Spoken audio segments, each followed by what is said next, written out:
let's just call my stack of books eclectic and leave it at that. But what they all have in common is me. I'm the reader. I'm the one enjoying every single page of them. So let's talk about that. I am the only thing that links these books together, that weaves them together. I've decided to go in that direction for my video today. Hi, I'm Connie, BookNookLibrarian. Welcome back to my channel, where I don't really know what I'm doing, but I sure enjoy doing it. Do I have any idea why my brain needed these particular books this month? I have no idea. But that's the joy of reading, I think, and the joy of our moods and bringing those two together. And that's kind of the fun of it all.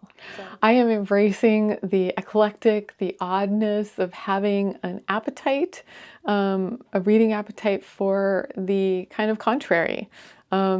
It's perfectly normal as far as I'm concerned, but at the same time, you know, you look at them and you're like, this is an interesting little lineup you got going here. Like in the last few weeks, I've been juggling these 3 books and it's been great, but it's also been really hard to make a video. So I'm just gonna go there anyway. I'm just gonna like lean into the contrariness of my, appetite and just lean into that as an asset and go from there. First up, we have Just Like That.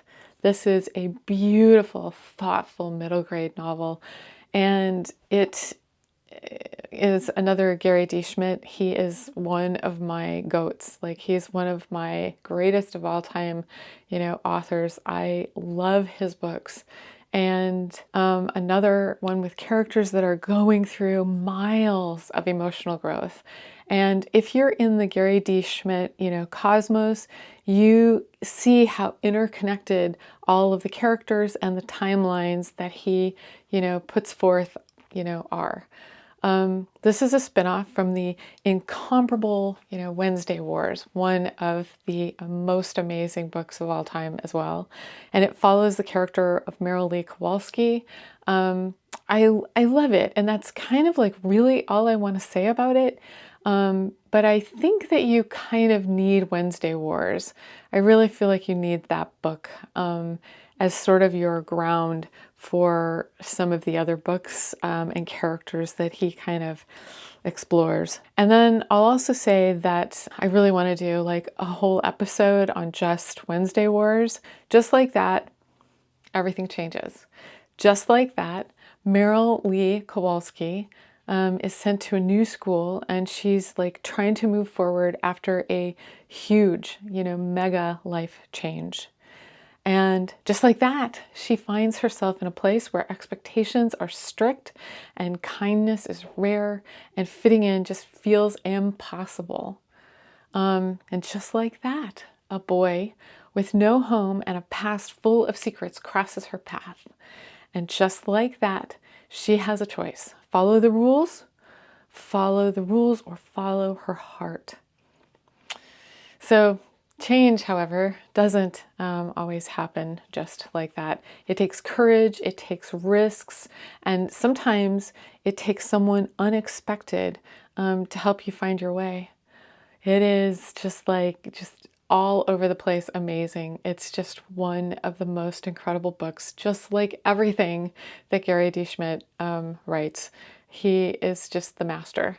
So anyway, I'll leave it at that, but remember what I said about Wednesday Wars. That's a really important book to start with. Next up, we're going to do the Checklist Manifesto. Let's check that off. So the Checklist Manifesto is published in 2009. Yeah, 2009. And I just got introduced to it because of a podcast called The BookRiot, where Jeff O'Neill and Rebecca Schinsky shared their most recommendable books of the 21st century, so far. And this one just really sounded amazing to me. And truthfully, I always try to read a nonfiction book, I try to read one each month, but I don't always know which ones to pick. And I've always listened to BookRiot Podcast for things that, are a little bit more, I love middle grade books, okay? You have to know that. I love that. However, the adult, in me also doesn't really know what to pick because I don't always want something that's super trendy. I want something that's going to be super satisfying. So this podcast, BookRiot, is really helpful. And they were just in Portland a few weeks ago, and they recorded live their podcast at Powell's. So I went, and it was fantastic. And I really want to do like more of an episode on their recommendable books. But until then, this was a book that really caught my attention because I knew nothing about it. The Checklist Manifesto is just like such a practical, straightforward, work of nonfiction. It's like all about how something as simple as a checklist can like literally save lives.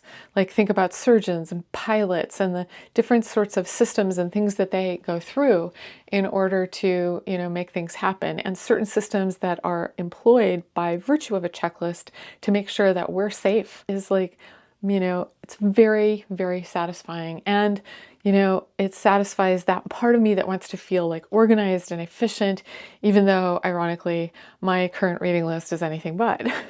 But my librarian brain like really devoured this book, and I feel like really seen for the checklistiness quality that I have in my own life. Like, yeah, that's me. But most importantly, this author, surgeon, and general amazing human, Dr. Gawande, really has a readable, approachable style that keeps you fully engaged and turning the pages, and it's like you're reading an action-packed novel. I mean, I fully intend to read more of his books. I've got several like on hold at the library, so he's really awesome. I can't say enough about this book. And shall we now go on to the book about the alien girl, observing life on Earth. What is it to be human? This book is, wow, it's really mind-blowing. This was also on the podcast list as one of the 20 most recommendable books. And wow, it's really just like got me, it's mind-blowingly good. Beautyland by Marie-Helene Bertino. It's both kind of poetic and melancholy, and I keep pausing to like reread sentences and, to take notes. This one really feeds the part of my brain that wants something kind of surreal, and yet like there's like a literary quality to this that just makes you feel like you're reading something that somebody 20 years from now will read and just be like, yeah, that's really amazing. So in the book, there's an alien girl, and she faxes notes about human behavior to understand humans to her home planet. It's really quirky. It has very surreal elements. It blends sci-fi with literary fiction, and then there's this sort of observational quality to it that's both, simultaneously very complex and insightful and funny and kind of sad too. Really recommend it. I think it's just phenomenal. And if you have friends who really like sci-fi, I think they would enjoy it too. So that's why it's very recommendable. I need reassurance that I am not the only one who has a reading stack that looks like this. What do I want to talk about this week on BookNookLibrarian? I don't know. What do I want to talk about? Because I've got these 3 books that are super different. And so that's what I decided to talk about. I'm BookNookLibrarian Connie. Thank you for joining me today. Click like and subscribe. Again, I don't really know what I'm doing, but I enjoy doing it, and I love it that you're along for the ride. So thank you for joining me, and click like and subscribe, and check out the comments and additional links in the description below. Thanks for joining me today on my channel. Keep reading.